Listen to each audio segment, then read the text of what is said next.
Big thanks to GameFlip for sponsoring today's video.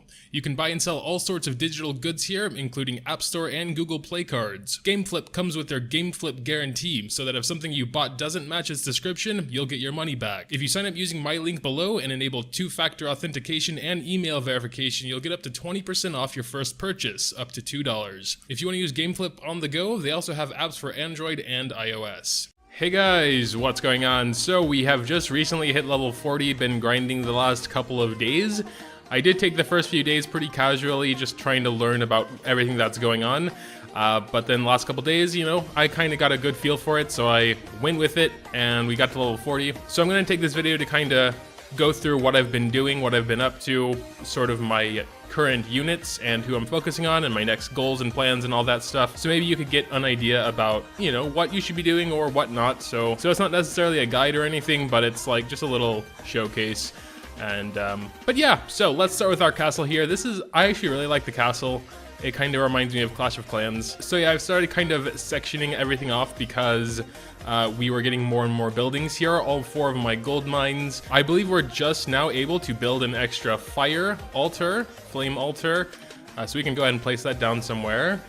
It's kind of a shame because, I have all 5 of my altars over here for all 5 of the elements, and now I have like just an extra random flame altar here. So it's kind of weird. But regardless, it will help me get up to facility level 200, so I could upgrade this Halidome, and then in turn upgrade my smithy, because one of my next big goals is to get my first 4-star elemental weapon, and that apparently can't be done until we upgrade the smithy to level 6. So when we go into an enhance, we have right here our tier 2 4-star, and we need to maximum unbind that and get it up to level 70 before we can get the Scarlet Talon, which will require a lot more of these medals than I have anyway currently, and a damn lot of rupees. Everything else I pretty much have. It's just a huge grind just for 4-star weapons. I can't imagine what it's going to be for 5-star.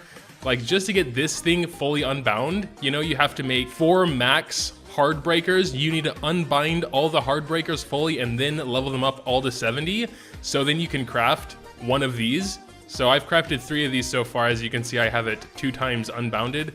I would need to create 2 more max and then create 2 more of these, blah, blah, blah. And then I can create 1 4-star elemental sword. And then if I want to max unbound that and max level that up, I gotta do that 4 more times. So that's pretty crazy. But just getting the 4-star elemental weapon is sort of what I want to do first. Here you can see my roster. I've mostly been focusing on Ezalith. She is my only 5-star, and she plays really nicely because I was trying to play with Musashi, and his playstyle is really clunky compared to Ezalith's. He'll attack a few times and then he has to put his sword away and do a cool little stance and such.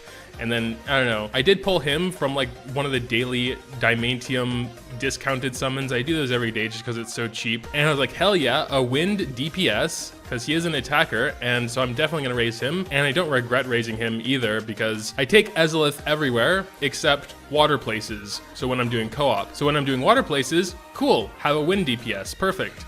So those are my 2 main ones right now. Of course, I'm sort of passively raising a few others. Elisan might help a bit with the upcoming raid. I think I'm going to struggle there quite a bit, but we'll see. Got a couple dark ones in here as well, and the starter, I was kind of raising him a bit, but yeah. We can check out their equips as well. Her might actually isn't 1700. I think that's just her stats might. So we can check out her actual full might, but we can look at her equipment and everything as well. So we got, let's just see it in teams. So my full total might is 7600 right now. I think I could get it a little bit higher by putting someone else in, because I think I saw that almost at 8000 already.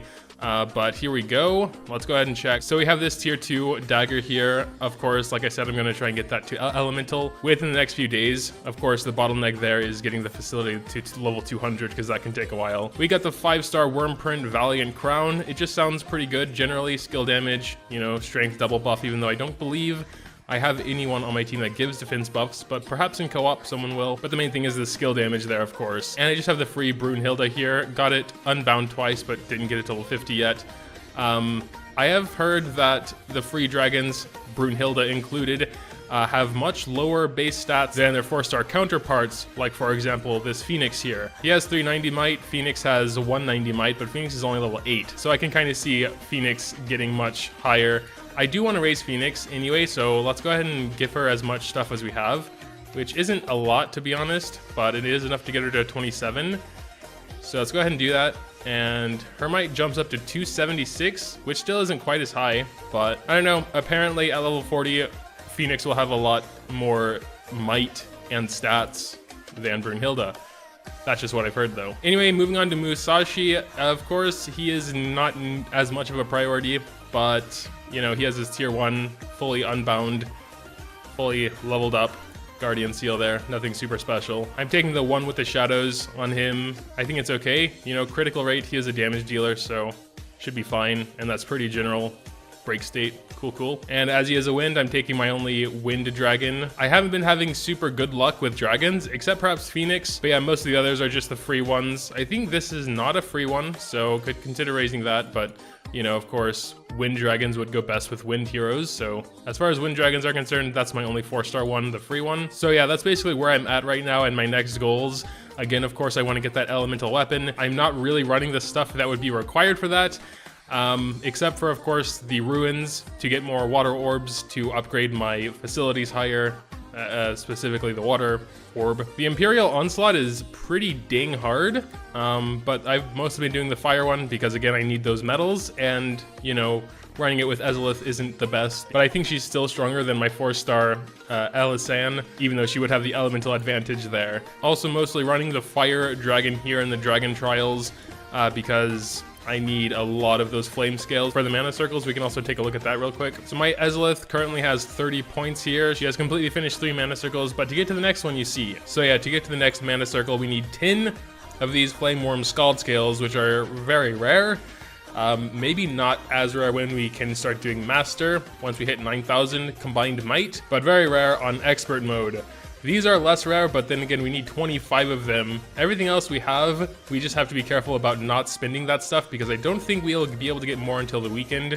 So just gotta be careful with spending our fire orbs if we want to get this next mana circle unlocked soon. I'm not quite as far with Musashi, basically just one whole ring lower.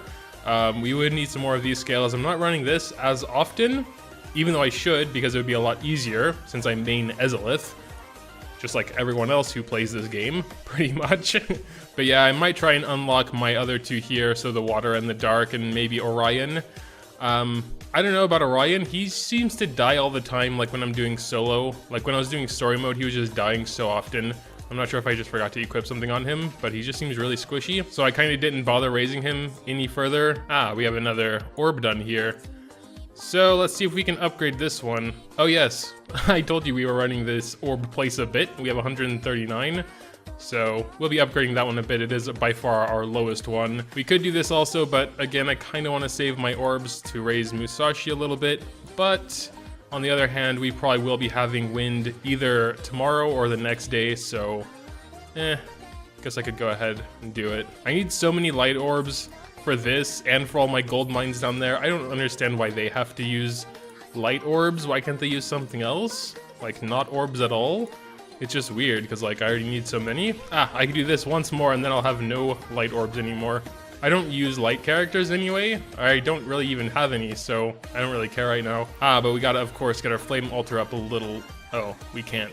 We're utilizing all 5 of our workers. How awesome. All right, well, 3 of them will be done in an hour, so can come back then and start that. As far as summoning is concerned, I'm probably going to be holding off until a new banner comes along, which probably will be somewhat soon, because we'll be having a new raid coming tomorrow. I definitely want to try that out, although I'm probably going to embarrass myself. I'm sure it's going to be tough, because apparently up to 16 characters can fight in there. I think it's 4 players, 16 characters. And as I just showed off, I only have 2 raised and one of them is wood. So I'm not really prepared for it, even though I do want to try. So yeah, basically what I've been doing is cycling between Avenue of Fortune and Water Scour Ruins. So when I need to use my stamina, I'm going to Avenue of Fortune, going to Expert, and just soloing that. I've heard it's more efficient to do co-op or you'll get more or something, and that might be true, but I don't really care. I like the guided auto on solo mode, so I do that when I need to use my stamina, and of course when I need to use my wings, I'll go to Water Scour Ruins and do co-op. I usually focus on the orbs because they do change every day, whereas like Dragon Trials and the Imperial Onslaught are always the same every day, so when I feel like I would need something there, I could just spam that regardless of what day it is. So I'd rather grab the orbs when I can. Of course, gold will always be here as well, but gold is something you can never have enough of, especially when you start getting into crafting weapons. Avenue of Power has kind of lost its sort of charm for me because you could run it like 3 times and get 1 level on one of your dudes once they get to like level 50 and 60 and stuff. Doing solo on Avenue of Fortune is also nice because you get experience for all 4 of your heroes and not just your main one like you would on co-op. I have completed the main story, of course. I think I still have a few Wormite to grab on chapter 6 because yeah, it's pretty hard. One of my dudes is always dying at this last stage here, and holy crap, this extra mission, I tried this like 1 time and I was like, no thanks. It's crazy difficult, but I'm gonna be trying it again at one point, just not yet. As far as hard goes, I've pretty much done nothing on hard. I did like the first few stages on chapter 1. I don't think you actually unlock anything else from going through hard, so I was like, I'll do it later. Because the bosses take so long to kill. They probably wouldn't take as long now because I've raised my Ezolith a lot, and this first place is all green, so shouldn't be too hard, but I don't really see the value currently in focusing on it, you know? So yeah, those are pretty much my thoughts as a level 40. I know there are like level 600s out there already. Good for you. Please tell me how much better you are than me in the comments down below. Also, you can leave your own strategies for general progression, what you are doing sort of daily or your sort of routine, you know? But yeah, I guess for now that'll do it. Once again, you can drop your thoughts in the comments below. Leaving a like if you happen to enjoy is always greatly appreciated as well. Thanks, as always, for watching, and until next time,